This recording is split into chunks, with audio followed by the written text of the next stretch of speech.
Hi, I'm Paige Capelli. Hi, my name is Tess Giles. And I'm Olivia Wright, and we are fourth-year industrial engineers. Our presentation will cover background information about the Family and Industrial Medical Center and their current inventory problems. Then we will describe the 3 design alternatives we developed. Next, we will discuss our testing of the designs and the results. Then we will discuss the potential impacts of our project. Finally, we will discuss the industrial engineering tools that led us to our conclusions and our final recommendation for the Family and Industrial Medical Center. We are working with the Family and Industrial Medical Center in San Luis Obispo. The scope of our project focuses on the inventory control methods associated with durable medical equipment, also known as DMEs. The Family and Industrial Medical Center currently lacks an inventory management process that accurately keeps track of the inventory levels of their medical supplies. The medical center over and understocks their inventory because it is scattered in different storage spaces around the entire facility. In addition, when medical supplies are removed from stock and used on a patient, they are not always documented and charged to the patient. When supplies are not documented and charged to the patient, the facility does not get paid by the customer for those supplies. These practices are inefficient and are causing the medical center to spend excess time tracking their inventory, as well as causing them to lose money on supplies. Our contact at the Family and Industrial Medical Center estimated that 1 to 2 items per week are not documented. The cost of these products range from $20 to $140.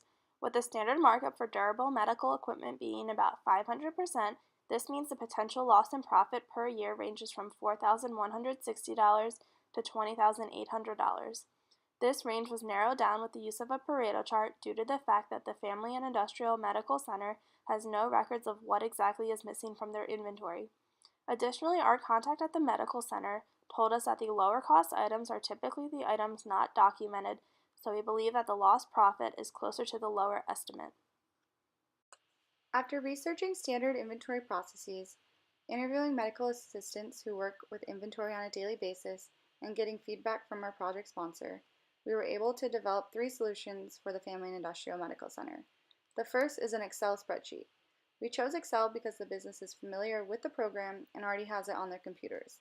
We discussed using a database program like Microsoft Access, but because the Family and Industrial Medical Center does not have the program and is not familiar with it, we decided with our sponsor that Excel would be the best fit for the company. Our spreadsheet has 4 main functions. There is an interface that allows the medical assistants to remove items from the DME closet, assign it to a patient, and then it is automatically removed from the inventory counts.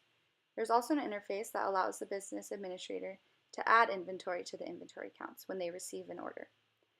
There is an inventory report that has the reorder points, and the items will turn red when they are time to reorder.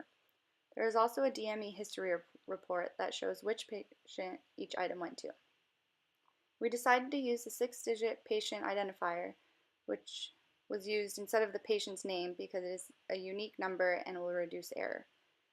This first design does not have any investment for the company.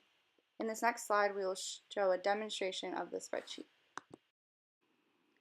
This is the process that will be followed when MAs are entering the DME items that have been given to patients.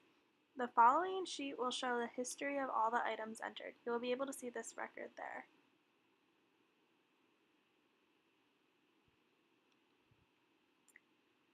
This is a list of all the items that are held in inventory, and this sheet allows you to enter in items when you receive an order.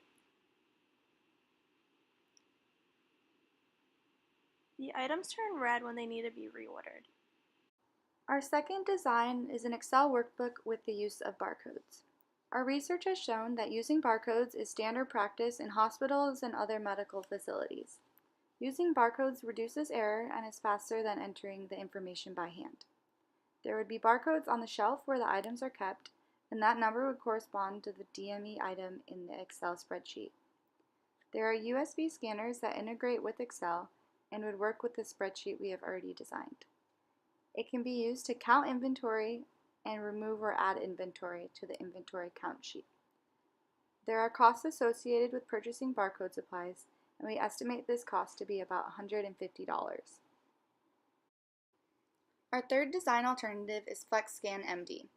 After researching many alternatives, we found that the healthcare software Athena has software package add-ons. This add-on is fully integratable with the Athena software that the company is already using. It has all of the functions that our Excel spreadsheet has, plus more. The main advantage is that it reduces the process from 2 steps to 1 step. As shown in the flowcharts in our previous video, the medical assistants had to input the DME information into both the spreadsheet and into Athena. FlexScan MD removes the first step and allows the medical assistant to only have to input the information once.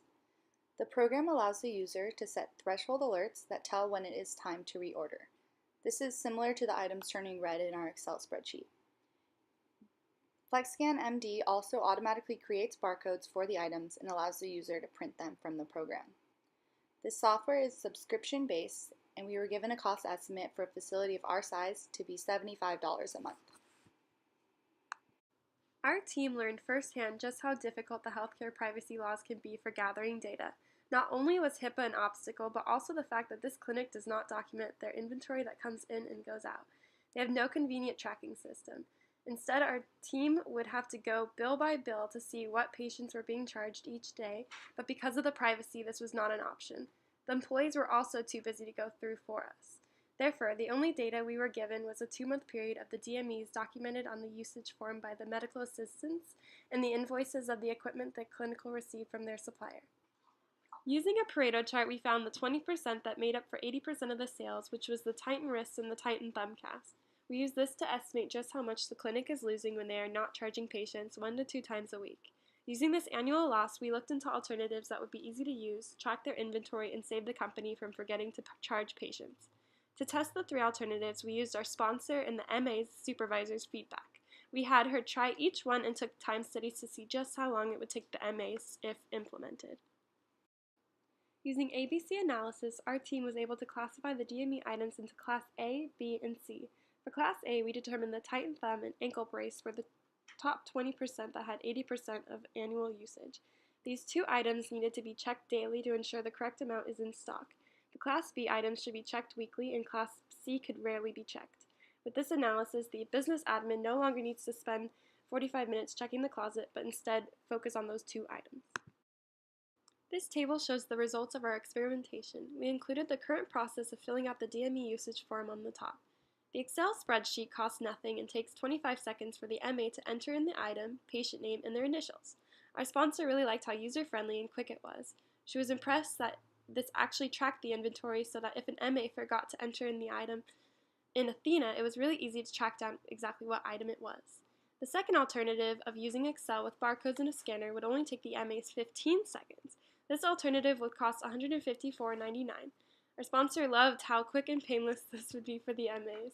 The scanning also limits typing mistakes. The last alternative is the Athena extension FlexScan MD, which would cost the company $75 a month. Our project sponsor thought this would be the best alternative because it connects to their current system. However, she explained that the company's owners are not huge fans of technology and would not agree to pay this monthly price. For our business case, we calculated a few different costs. We started by reiterating the annual losses between $5,200 and $26,000 because the clinic is forgetting to charge patients 1 to 2 times a week. We then looked at employee costs. Using Glassdoor, we found estimates and used an average of $12 an hour for medical assistants and $28 an hour for business admin. The company would like the business administrator to spend 45 minutes a day to check the entire DME closet, which is not feasible and would cost the company $21 a day. Using ABC analysis, we narrowed these checks to 2 items that would take a maximum of 10 minutes a day. Next, looking at the 3 alternatives, initial and annual costs, we calculated the annual savings. We took their minimum annual loss of $5,200 to determine their savings. We assumed that by implementing one of our solutions, they would no longer forget to charge patients. Using a 5-year period, we determined the following. There would be a $5,200 savings for the Excel spreadsheet, $5,154 annual savings for Excel with barcodes and scanner, $4,300 annual savings for the Athena extension. In conclusion, all 3 alternatives have been financially justified, but the Excel spreadsheet would cost the clinic nothing to implement and save them the most amount of money. When developing our designs and determining our final recommendation, we had to consider any potential impacts it might have. The largest impact our project will have is on the employees at the Family and Industrial Medical Center. The employees will need to be trained and they will be switching from a paper system to an electronic system. Our project does not have a large environmental impact, but it is moving towards a paperless process. Lastly, our design should increase the Family and Industrial Medical Center's profit. We use many industrial engineering tools to help us come to our final conclusion and recommendation. We use the database management skills we learned along with many process improvement tools such as Pareto charts, ABC analysis, flowcharts, and 5S analysis. We also created standard operating procedures for the new processes and determined safety stock amounts and reorder points for the DME items. Through our analysis and design process, we determined that the Family and Industrial Medical Center's problem begins with the fact that they do not currently have a system to manage and track their inventory. In order to fix the problem of not charging patients for DME items, we recommend that the Family and Industrial Medical Center implement the use of the Excel workbook and barcodes for 1 year. By accurately managing their inventory for a year, they will be able to see how bad the problem really is. If the results prove they are losing large amounts of money, we recommend that they purchase FlexScan MD to fix the problem. Moving forward, the Family and Industrial Medical Center could expand the inventory tracking system to their other items held in inventory. Thank you for taking the time to view our presentation.